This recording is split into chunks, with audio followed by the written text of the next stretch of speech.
I'm not a knowledgeable person. I'm just a journalist. And journalists, we don't produce much knowledge. We process a lot of information, that's for sure. And to be honest with you, I expected that this election we're going to have a lot of AI bots that we're going to be using in South Africa, which I think we really need.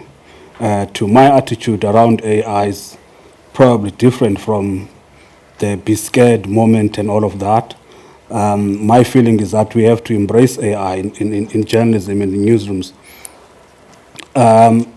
I'm shocked that not even the DA has got a 24-hour AI bot explaining to us what they have done in the Western Cape, why things have not changed in Khayelitsha and some colored communities and all of that.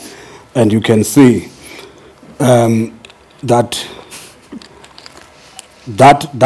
AI bot probably would have bridged the gap about the areas that are being exploited at the moment by Patriotic Alliance. I mean, you've seen it, how it has done in George in by-elections, working with other parties. They've taken the DA out of Pito, municipality in Plettenberg Bay. So I don't understand why we don't have that. Even if you go to the IEC, for instance, today is the final date for special votes. I think the first window of special votes closes today. There's no AI bot there that tells you how the voting is going to work. We've got 3 ballot papers now. We've got independent candidates. We don't even know how the counting is going to work. Those things should be available 24/7. Voter education, is too late to do voter education now, especially for this kind of election. Anybody who is interested should be able to just click and get a friend online that just tells you that this is how it's going to work, etc. These are your choices. This is what each ballot paper means, etc. Right now, everybody's doing voter education is just saying, take all 3 ballot papers, vote ANC in all, don't look at anything else, and just get it done.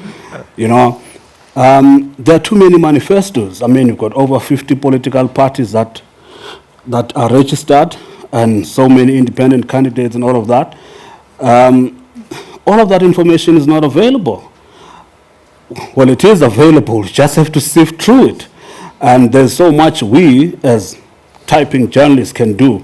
Even if you work in a digital company like I do, in digital publishing now, you don't have to write, maybe only publish 10 stories a day. You can publish a lot, limited by your typing ability. But AI would take you to another level. In terms of getting that information out there as quickly as possible.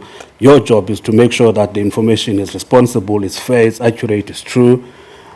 But there is so much room for it in modern journalism.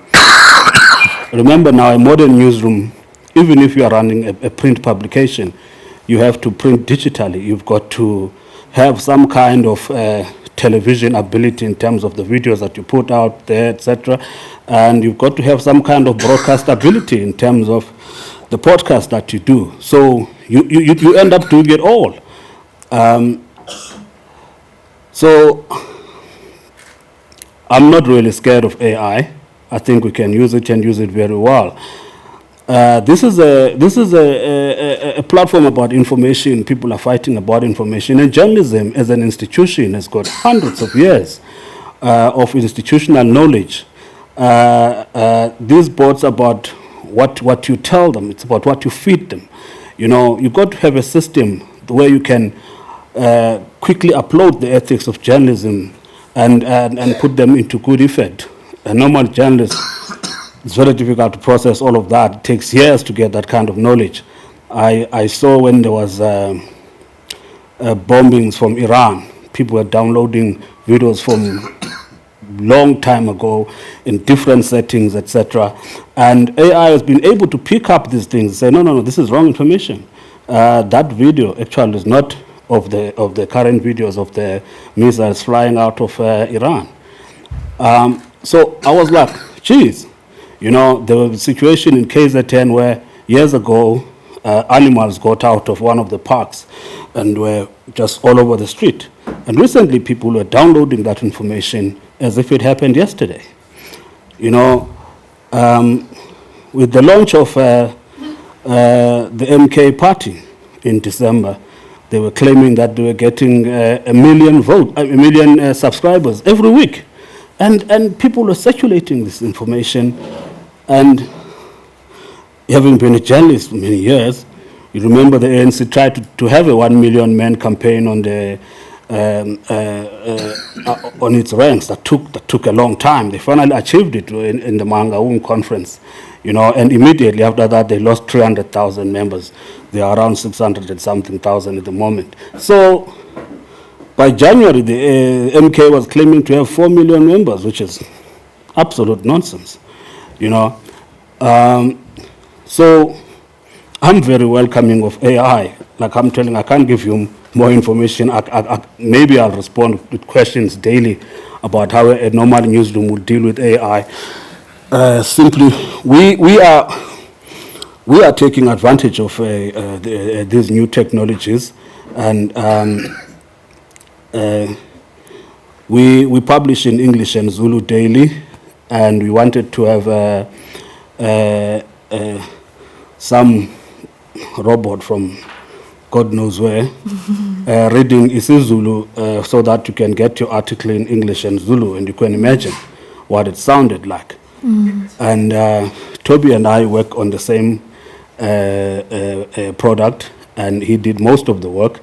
We got one of our people to read, normally South African black person reading the story to you, and you can hear, and it was remarkably different from what you would get out there.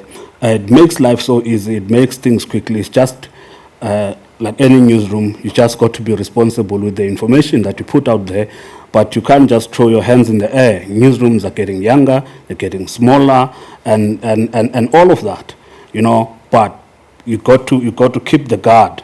The guard is still there. You can't stop the flow of information, and you can't give up contesting misinformation and all the false and fake media that is out there.